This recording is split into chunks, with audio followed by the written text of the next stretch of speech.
I'm Jason Anderson, Vice President and Principal Analyst at More Insights and Strategy. I'd like to welcome you to this episode of 6.5 on the Road. Today, we're at AWS reInvent here in Las Vegas, and our topic is actually integration. And we're being joined today by Justin Collison and Bill Bura, and excited to have you here. We're really excited to talk about this topic. And why don't we just start with each of you giving an introduction on what you do at AWS?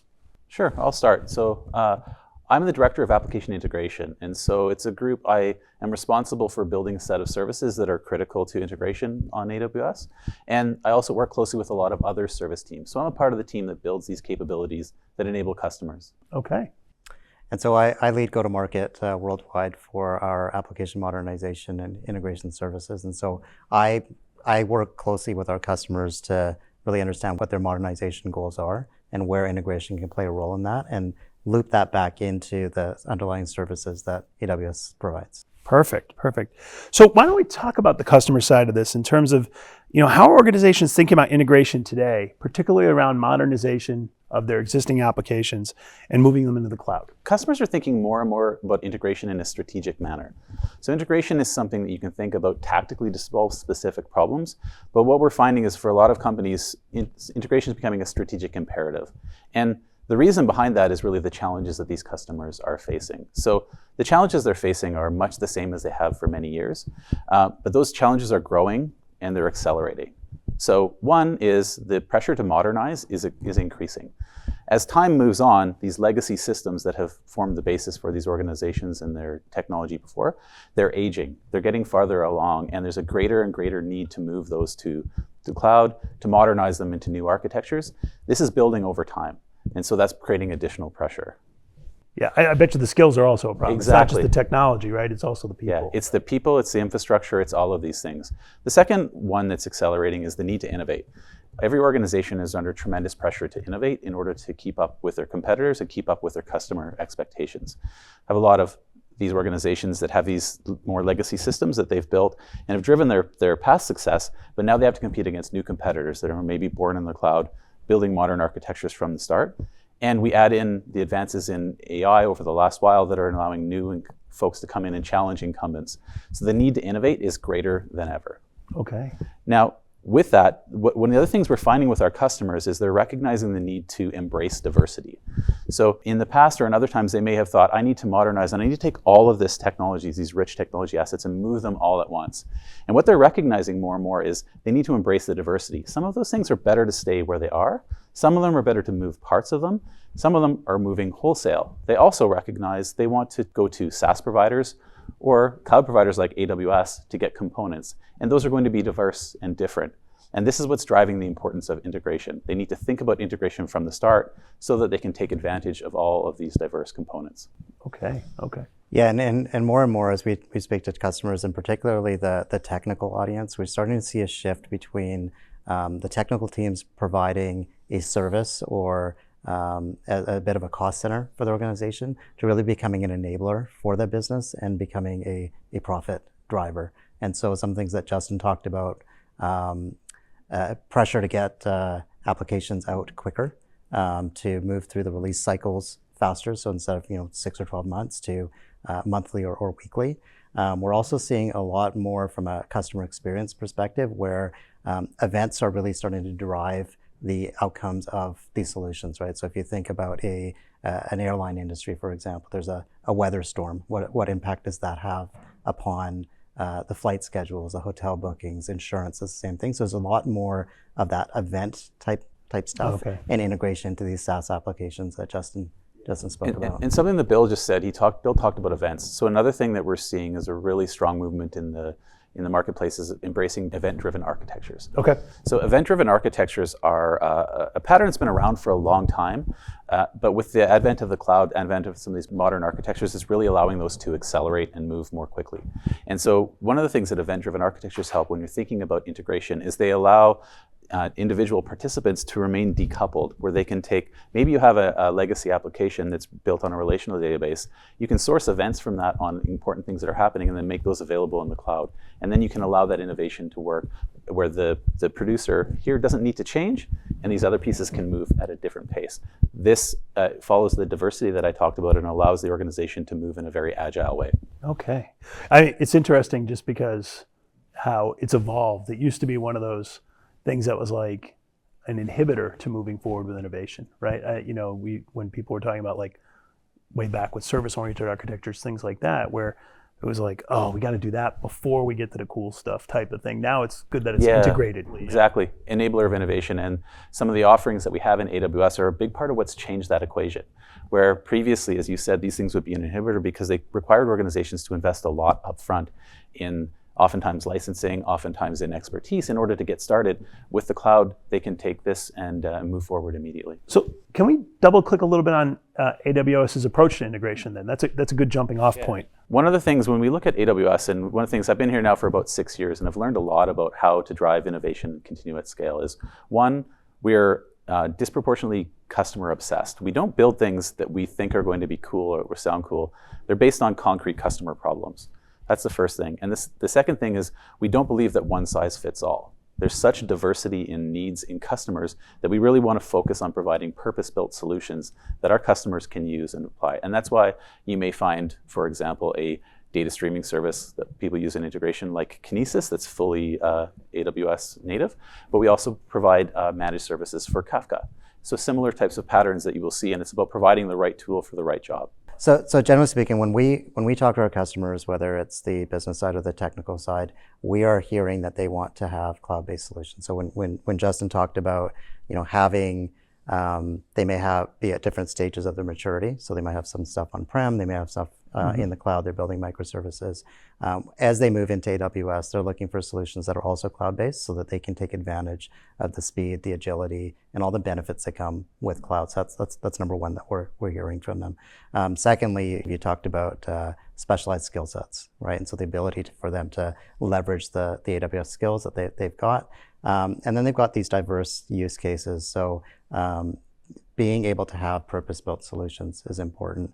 And then finally, licensing has become a big challenge for some of these organizations. So not only getting away from those expensive upfront licenses, but having lower cost operations and longer term benefit there. And so our approach is to really, number one, our solutions are, we follow the serverless model, which means that we take care of that operational overhead that customers are typically dealing with. We provide purpose-built solutions for various application, file, and data integration use cases. So if we think about where these applications are, they might need to integrate with APIs, with events. They might have some complex workflows that they're running. So EDI use cases as well. And then also some of their data might be on mainframes, and it's really important in terms of getting that into the cloud so they can make use of that, but also keeping things synchronized. And so the ability for us to give these purpose-built solutions that they can now build for their own business use case is really important. And then finally, on top of that, it's all a pay-per-use model, right? So there's no upfront licensing associated with it. Pay-per-use helps them scale up and scale down. It's only paying for what they consume. And then in the long run, this model gives them the lowest total cost of ownership as well. There also probably has to be a bit of a support angle to it, because a lot of these integration platforms that are in the legacy space, as they end their useful life, the support costs can go up fairly dramatically. So it's not just licensing, it can also be maintenance and servicing costs for the software. Yeah, in this case, they can leverage the resources on AWS, at least that they've trained up through whatever certification programs and whatnot. And what Bill was talking about, and a lot of that comes to the skill set of developers. Actually, that's a huge point. So let's talk about that one a little bit more in terms of developer empowerment. Is it a big skill leap to go from kind of the on-prem legacy idea towards serverless and those types of things? Is it like, first off, there's the empowerment, but there's also we'll call it change management associated with that too. So how does that kind of fit into the picture? Yeah, so at AWS, we we've embraced developers for a long. It's really the core of what we've always done. The really embracing developers and providing them the capabilities that they want. And so this has been an approach we've taken for a long time. And what we find that in the integration space is that developers are key stakeholders, whether they are using another team's offering in order to do integration or doing it themselves. And so integration tends to be a very core aspect of what all developers are doing. And then it really fits with some other trends that we're seeing going on. The first one I talk about is platform teams. So I talked about diversity and I talked about being purpose-built. We provide those purpose-built solutions at AWS. We have a lot of organizations when faced with common challenges, maybe ones that have specific security requirements where getting things wrong is expensive, where many teams need to do it. They're employing platform teams, and those are typically internal teams created including developers who want to build that solution that's purpose-built for the organization. And we're seeing a lot of this, and the advantages of that is they are not limited. One, they can make it bespoke for the needs of the organization that they have. They're also not limited by scaling or licensing that could cause impediments with some other approaches. So those platform teams are developers, but they want to have the components and the building blocks that AWS provides in order to build it. So that's one really big trend we're seeing. The other one we're seeing is generative AI. Generative AI is creating more developers.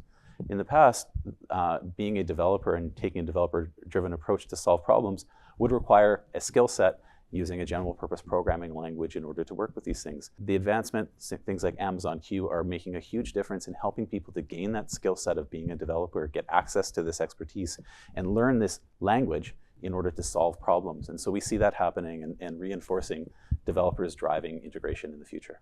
Just let's ask a follow-up to that one. There's been a lot of talk here at reInvent about agentic programming, right? It's a topic we've been researching a lot more.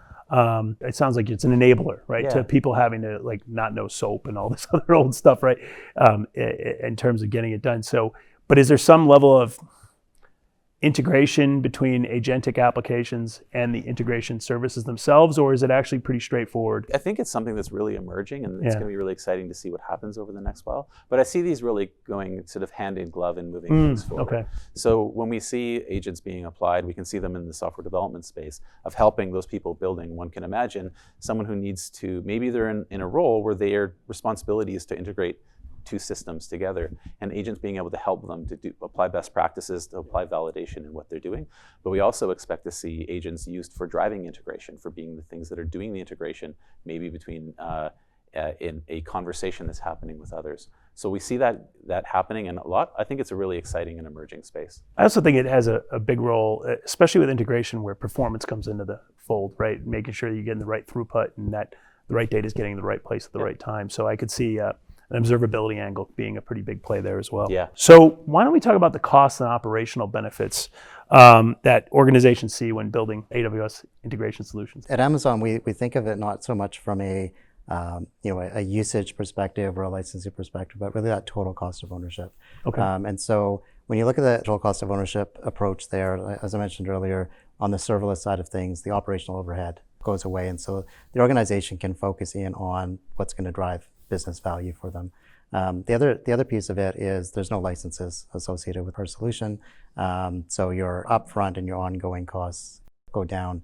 Our integration services are all pay-per-use or pay-per-consumption. So they're only paying for what they use and no more. Yeah, and that total cost of ownership is really key, because it's not just about doing these things, it's about doing them well. When you're talking about integration, the durability, the reliability are of paramount importance. And at AWS, we invest a tremendous amount. It's really our bread and butter and our expertise. And so being able to take advantage of that foundation that we've provided, the serverless mindset is really about allowing our customers to focus just on their business logic. Small amount of code focused on the things that are core to what they do, and let us provide the scalable, cost-efficient support. Cool. Yeah, and so when Justin talked earlier about how Gen AI can be applied, this also keys into your total cost of ownership as well, right? So as we get assistance helping you optimize your code, you're getting to market faster. Developers, it's easier for them to develop, so that the investment that needs to be made in terms of that skill set goes down. So it's really that whole package of things when we talk about the agility and the velocity of getting things out, as well as that cost. So why don't we talk about a couple of the newer capabilities, right? So maybe we start with step functions. Sure. If we can talk a little bit about what that's all about. Sure. So Step Functions is a workflow service, a visual workflow service. Okay. So what is a workflow? It's basically a set of steps that you want to enable a system to execute reliably for you. So reliable execution of multi-step processes. And these are really key in integration because you have different pieces where you need to take an action. But you also need to compensate where maybe that system that you're talking to may not be available. So you now need to be resilient to that outage. Or you may get a response and say, based on this, I need to take some other action. And so it's really critical for our customers to be able to describe in a workflow a reliable set of steps in order to manage their integrations. And so Step Functions plays a really key role. The other thing about Step Functions is it's a visual service. So the way it presents workflows is what we call a state machine. So you think of like a flow chart. Do this, and then when this is done, go do that. After that, maybe I go here. And it's really helpful because it allows people to visualize what they're doing, and it provides a visual interface called Workflow Studio that you can use to compose these things, a drag and snap. And it's really, really helpful for people to visualize the steps that they're going to do when they're building and carry that all the way through to when they're operating this in production. Step Functions itself integrates with every AWS service. It integrates with any public API through such as SaaS providers, and some new capabilities for doing with private APIs as well. So how about Event Bridge? You talked about event-driven architecture, so maybe we talk a little Sure. on that particular set of capabilities. Event Bridge is cloud-based event router. Okay. And so it's really about connecting sources and destinations of any form. So when we think about Event Bridge, it has a few key features. The first one is what we call an event bus. The concept of event bus is pretty well understood within technology, right? And so event buses enable many-to-many communications. So you can have many producers that will send events to the bus, and then you have many consumers around this. So this pattern is really critical in integration. The second feature that I'll talk about is called pipes. And pipes is, as the name implies, a way to connect one source to one destination. And sometimes you need that sort of one type of integration. And then we also have a scheduler involved because very oftentimes you need to run these things at a specific time. And so we see a lot of customers embracing Event Bridge as the basis for their event-driven architecture and integration on top of AWS. You mentioned APIs a couple times. The world is now API-driven when it comes to integration. So there's some new capabilities on private APIs.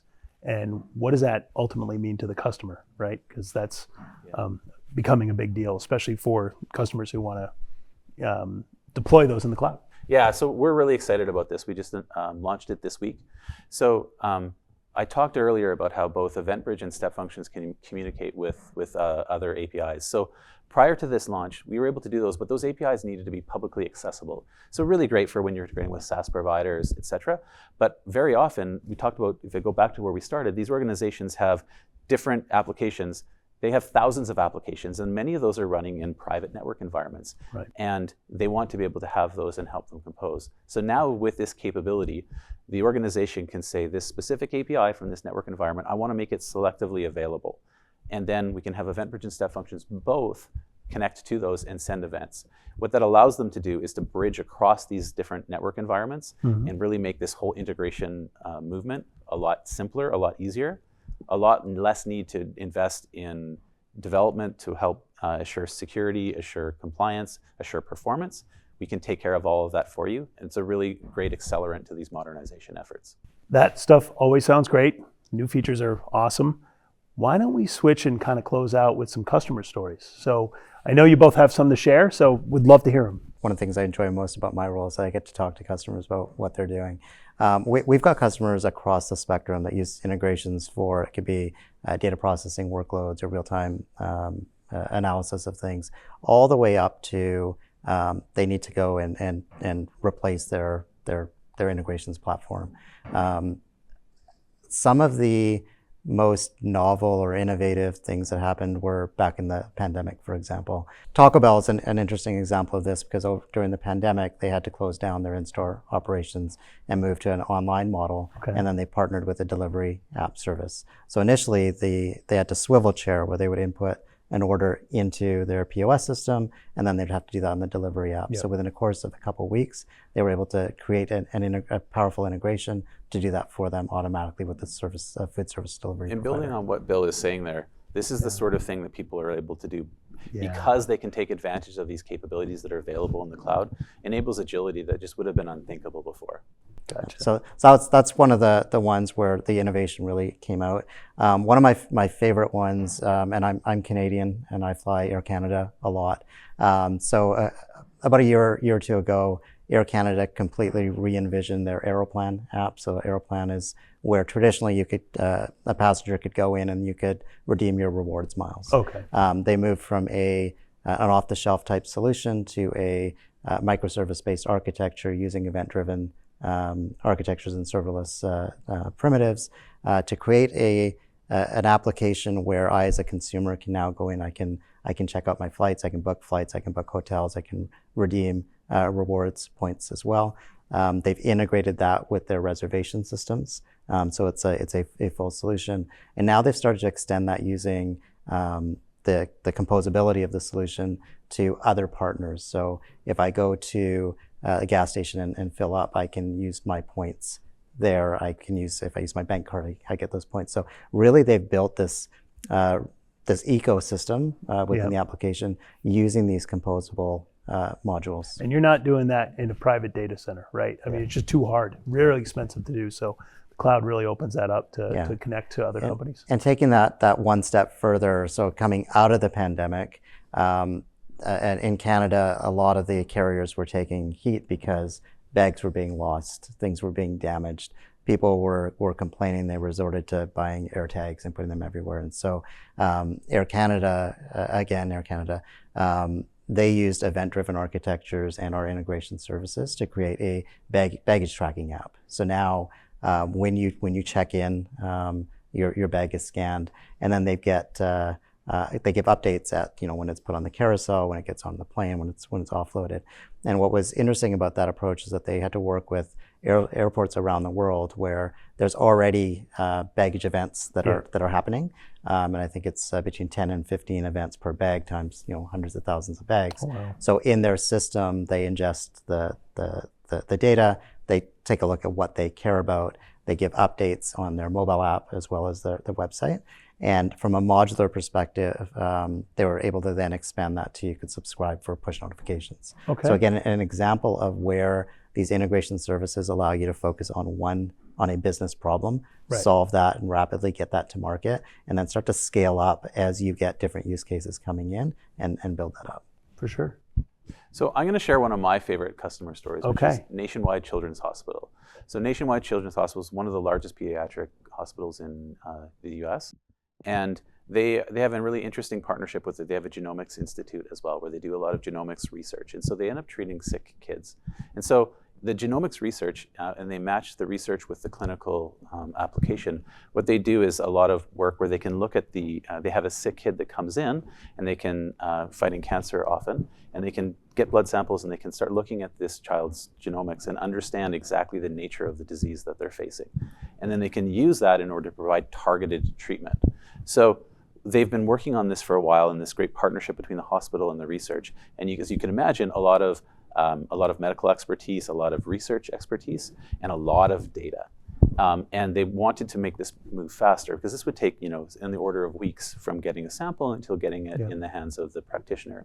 So they looked to moving to the cloud to do this, but they also took an integration first perspective, and they built it in an event-driven way with these services, step functions, and Event Bridge. And what that allowed them to do was to take these processes that the researchers were using, model them using step functions, and then have those tied together with Event Bridge, so we'd have one and the other. Then as they went to change and evolve these, they were able to expand it more easily because they were taking this event-driven approach and using all these services across AWS. In the end, they got this thing that was in the order of weeks down to the order of like a day. And so within a day, the sickest kids could have information in the hands of doctors to make sure that they get the best treatment. So it's a really amazing outcome to see how applying this approach for integration can drive real-world benefit. That's great. So Justin, Bill, thank you for your time. Thank you. Thank you for the great customer stories as well. I appreciate it. Thank you all for joining us at this episode for 6.5 on the road at AWS reInvent in Las Vegas. This is Jason Anderson, and if you liked the video, please click on like, subscribe, share with your friends, and tune into our website, 65media.com. Thanks.